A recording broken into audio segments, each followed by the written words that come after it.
Assalamualaikum warahmatullahi wabarakatuh. Meet with our third group here. We have the materials about literal translations. And for introduce our group is consists of three persons. That me myself is Kudria, going to be the moderator and the first speakers.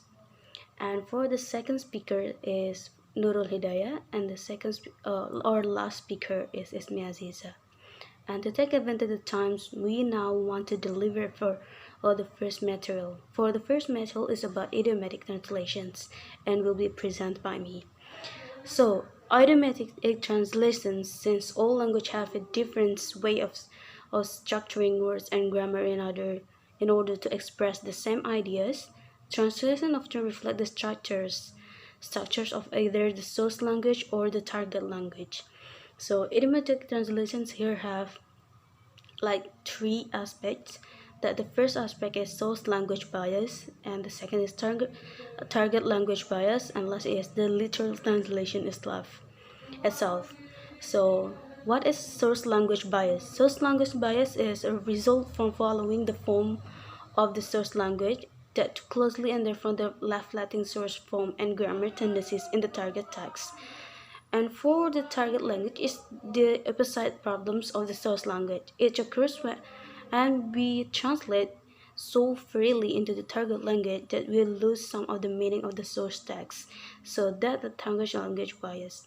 And literal translation. What is literal translation? Literal translation is translations in which the word of the ST or the source or text are quite literally transferred into target language without much consideration for how naturally they sound in the target language. As we learn before, this break our golden rule of the translations.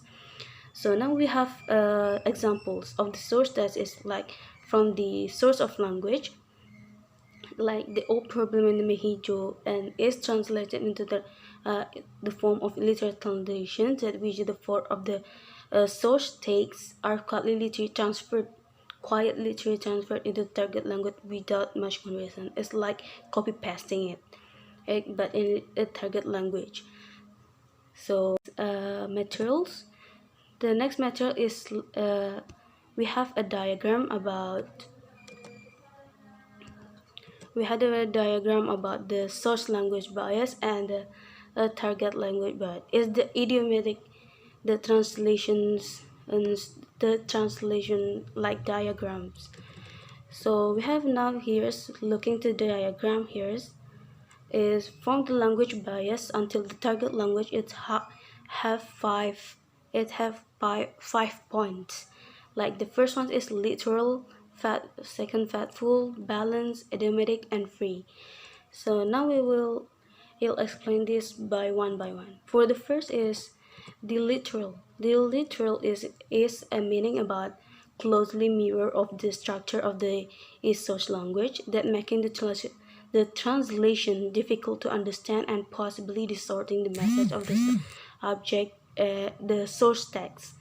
Jadi literal di sini itu lebih dekat dengan seperti suatu refleksi dari source language-nya. Jadi seperti kayak benar-benar itu arti dari kalimat bahasa sumber bahasanya. Jadi itu benar-benar kayak misal itu didapatkan dari target language-nya, dan orang yang dari target language itu membaca itu akan mendapatkan sulit pengertiannya.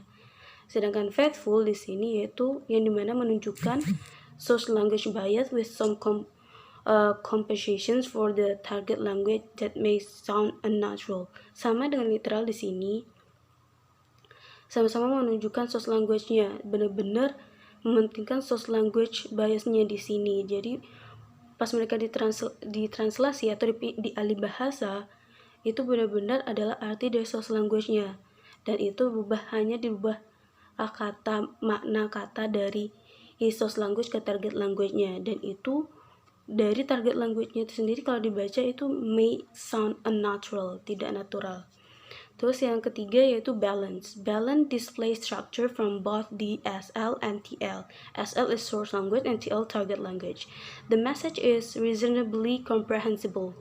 Di sini Balance ini menunjukkan struktur dari kedua sisinya, dari source language dan target language-nya. Dan pesan di sini itu sangat komprehensif dan reasonable. Dan maksudnya di sini balance ini tetap mementingkan source language tapi juga di sini ada target language-nya yang bisa didapatkan komprehensif. Jadi pas di alih bahasa ditranslate itu masih reasonable pas didengar dari sisi target language-nya.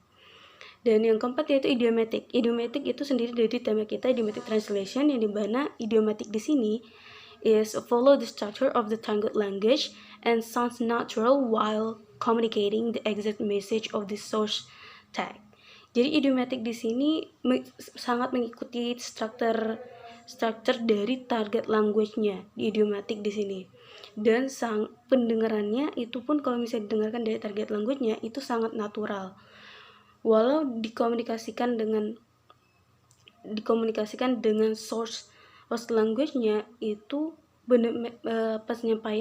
penyampaian pesan-pesannya itu sangat exact dan sangat tepat. Di sini idiomatic translation itu seperti itu. Dan yang terakhir di sini ada free. Poin yang kelima itu free. Free di sini, free translation itu follows the structure of target language so much that part of the message of the source tag may be changed or distorted. Nah, ini sebaliknya dari faithful dan balance di atas tadi. Nah, yang kalau misalnya ini free di sini benar-benar merujuk ke target language-nya, sehingga yang dimana target language-nya itu mereka mengerti natural ke target language-nya, tapi ketika dibalikan lagi ke source language-nya itu banyak pesan-pesan atau isinya yang terkurang atau hilang.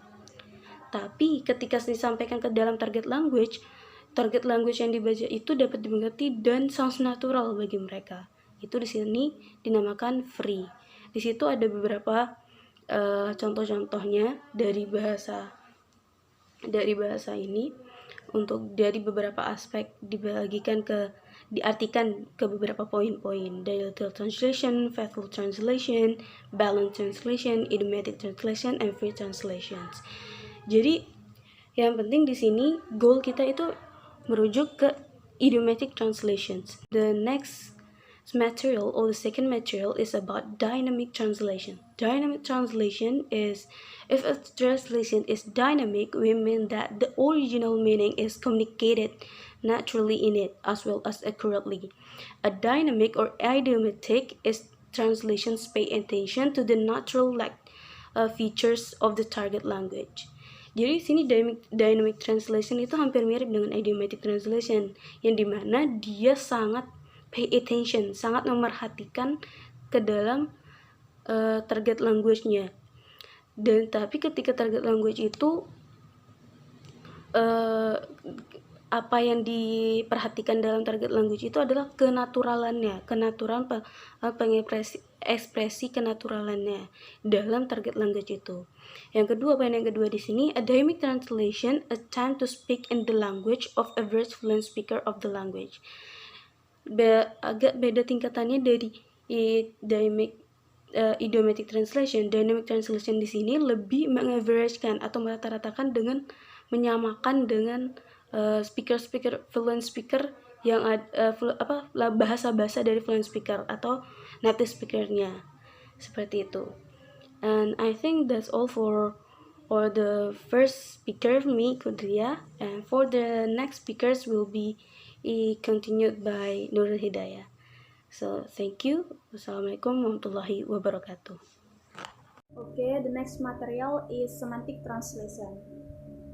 Semantic translation is the process of using semantic information to aid in the translation of data in one representation or data model to another representation or data model.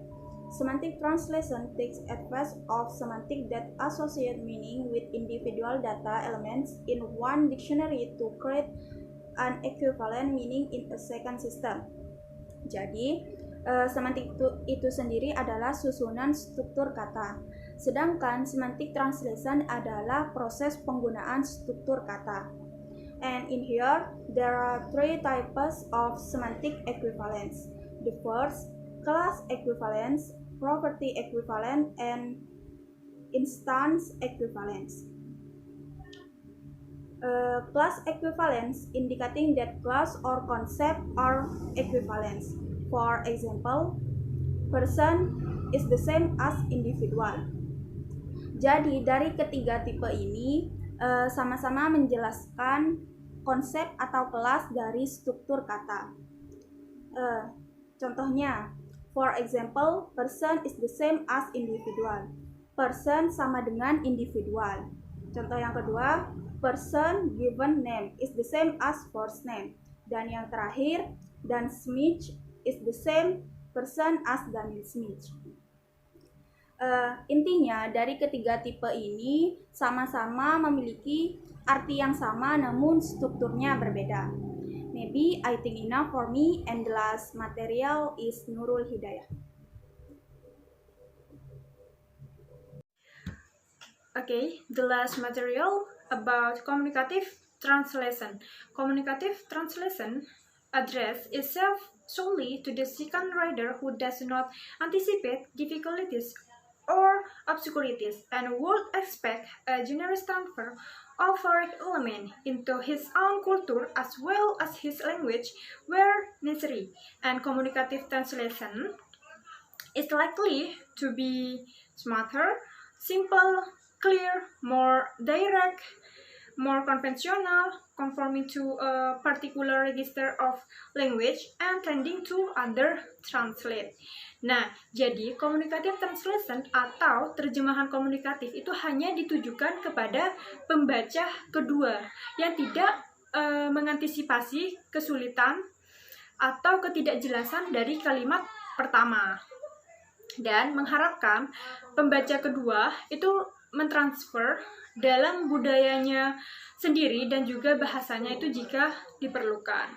Nah, terjemahan komunikatif atau communicative translation kemungkinan besar adalah lebih sederhana, lebih jelas, lebih langsung, dan lebih konvensional. Nah, di bawah ini ada contoh kalimat bahasa Indonesia, awas anjing galak. Nah, setelah ditranslate itu beware of dog. Nah, setelah diubah menjadi communicative translation, dan beware of the various dog. Nah, karena kalimat pertama adalah isyarat bahwa anjing itu ganas. Di bawah ini ada contoh kalimat I would admit that I am wrong. Nah, setelah diubah menjadi communicative translation, I will admit that I am wrong. Jadi, bagi penutur kedua kalimat di atas itu akan memiliki efek perbedaan. Nah, perbedaannya adalah penggunaan kata would dan will. Dari kalimat pertama, itu menunjukkan bahwa seseorang ingin melakukan sesuatu.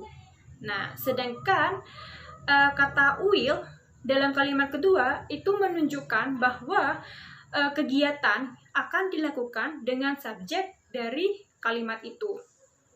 Nah, tenses di sini itu tidak mempengaruhi makna kalimat. Nah, jadi dari kalimat di atas itu jika diterjemahkan dalam bahasa Indonesia itu menjadi I would admit that I am wrong. Saya mengakui bahwa saya salah. Nah, sedangkan kalimat kedua yaitu I will admit that I am wrong. Saya akan mengakui bahwa saya akan salah. Okay, I think that's all from our material of literal translation. And thank you so much for the attention. And if there mistake, we are to apologize all the mistake. And thank you. And thank you so much. Wassalamualaikum warahmatullahi wabarakatuh.